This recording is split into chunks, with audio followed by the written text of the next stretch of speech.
eyes in the sky, gazing far. Vous avez certainement déjà entendu parler de l'air, cet air dont nous sommes entourés, que nous respirons tous les jours. À un concert de Kanye West, des gens ont décidé de capturer l'air qui est probablement entré en contact avec le chanteur, dans l'espoir de le revendre à des fans, ce qui a fonctionné car les sacs d'air se sont vendus dans les 4500 €. Un jour, un homme a recueilli ce qui était soi-disant de l'eau bénite. Il l'a mise en vente sur eBay avec pour description: vous pouvez utiliser cette eau pour accomplir un rituel, faire des potions ou créer un parfum. Vous pouvez vous en appliquer derrière les oreilles ou sur les poignets. Cela vous portera chance. Vous pouvez en asperger à travers votre maison ou petit votre enfant avec. Les possibilités sont infinies. Cette eau était en fait l'eau de la piscine dans laquelle Tom Cruise et sa famille ont nagé. L'eau a trouvé preneur pour 115 €.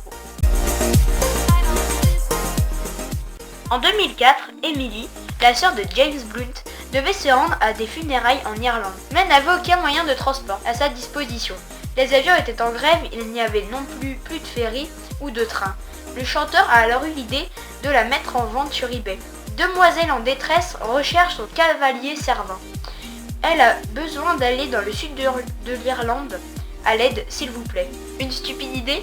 Pas vraiment. C'est un certain Guy Harrison, millionnaire et propriétaire d'un hélicoptère, qui a remporté l'enchère et le cœur d'Emily. Ils se sont mariés 3 ans plus tard. En décembre 2008, c'est une Scarlett Johansson enrhumée qui participe au talk show de Jay Leno.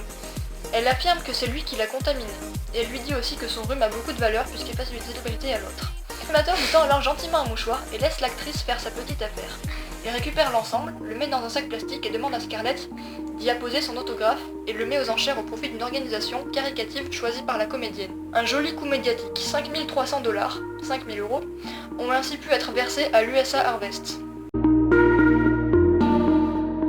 On a tous déjà mâché un chewing-gum. Mais pour Britney Spears, c'est différent.